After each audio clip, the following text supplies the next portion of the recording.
addiction is a chronic progressive brain disease that's characterized by the areas of our brain that are linked to like memory, reward, and like the dopamine aspects. So we'll talk all about that. But basically it's reward and memory, and it's a brain disease that's chronic and progressive. And it's primarily characterized by an individual who continues to use substances regardless of the negative consequences. So job loss, family issues, friend issues, whatever that looks like, and they continue to use the substance regardless.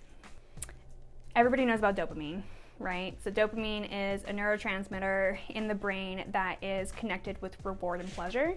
And it basically starts there, but it's also connected to memory. So we have to use a substance, we get that jolt of, ooh, this makes me feel good for whatever reason, whether it be numbing out negative emotions, feeding into euphoria, whatever that kind of looks like. But then we also have to build the memory that's connected to that. So an individual is going to use their substance of choice, and then they're going to get that jolt of pleasure of, ooh, I feel better, in whatever shape, form, or fashion. And then that's going to go from like the middle of our brain up to the front of our brain, the prefrontal cortex, which is where our decisions take place, memory, all that kind of stuff. And so the second part of that is the neurotransmitter called glutamate, and that's really connected to memory. So we use the substance, feels good, so it goes up to our frontal cortex, and our frontal cortex says, ooh, we should remember this because it should be beneficial to survival since it makes us feel good. And so that feeds it back down into the middle of our brain, and it's just this endless loop. And they combine together to build the habit and the behavior of this feels good, so therefore we're gonna do it. The idea that addiction is a choice is a very, very old school of thought. The past approach to addiction was, oh, well, you choose to drink or use, so therefore you can choose to not drink or use. But like I said, it's a chronic progressive brain disease. We like to compare it to diabetes a lot. So it's something that can be developed due to maybe some poor habits, and then if it's not managed or treated, it can progress and get worse. And that's basically what addiction is. And it's all the biological aspect, right? So all the neurotransmitters in our brain, the learned behavior comes from the pleasure, the memory, the reward, all that kind of stuff. That's a part of the pleasure-reward pathway. So it's kind of a combination of nature and nurture. So baseline, it's the biology aspect, right? You might be predisposed to it, which means that you might have addiction that runs in your family. Whether it be alcohol or some other substance. So there's something in our body that can put us at higher risk of developing addiction if we were to follow through with certain behaviors. If we follow through with those behaviors, again, the brain chemistry gets altered from the substance use. And that's why it's not a choice, it's biology. It's the baseline of you put this stuff in your system, it changes your brain chemistry, and you learn the behavior. But the behavior can be unlearned.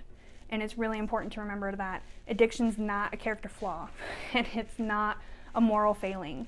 And that's a very old school of thought as well that's connected to the idea that addiction is a choice. It's the biology aspect. So what a person themselves can do to treat addiction is, bottom line, seek out professional help. And that can be overwhelming, right? So where do I go? Who do I ask? What do I ask for? I don't even know where to start, right? But the benefit by going to a professional and being like, I have this thing happening, I have this behavior, I'm feeling poorly, I'm whatever, we do what we call assessments, which help us determine level of care. Okay, so with level of care, you can start with inpatient detox services, where you stay somewhere and they help you detox off of whatever substance of choice is being used. Or you can sometimes safely do an outpatient detox.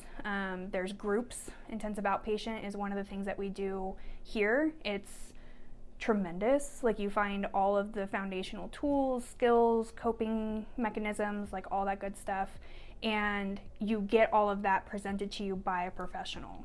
And we help you kind of navigate where to go from there. You know, what pieces parts should we focus on? What pieces parts can be put on the shelf and dealt with later, like whatever that looks like. But further than just having the professional is having positive peers. My thing is always that people need people. People need people. I can never say it enough to my groups, to my individuals, anything.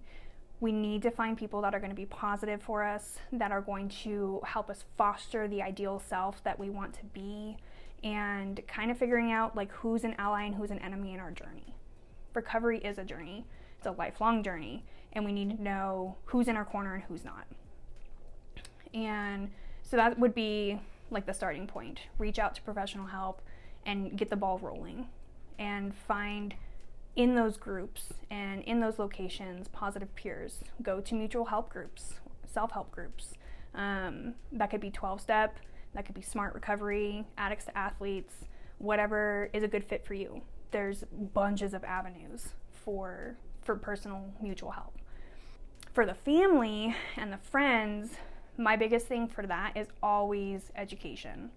If our loved ones can understand what we're going through, even at like the foundational baseline, that's going to help us with our journey in recovery. And that's going to make us not feel so, I guess, isolated and kind of like the black sheep of the family. Because if people can understand some aspect of what addiction actually is, that's going to help us feel that we are doing what we can to get where we want to be. And so take your family members with you to groups. You know, a lot of places have family days, and, you know, maybe some family counseling.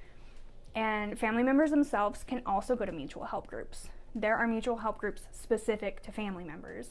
That can be Al-Anon, which is 12-step based, Families Anonymous, which is also 12-step based, and it takes them through what does addiction look like? What does addiction mean? And how do we help you heal so that your loved one can heal? So mutual help group meetings, education, and just being there. You know, don't enable, but be there for the person. You know, what does it look like to have those bad days? How can we help our loved one push forward and use the coping skills and mechanisms that they are learning from their one-on-ones and their group counseling? But foundationally, it's understanding and support.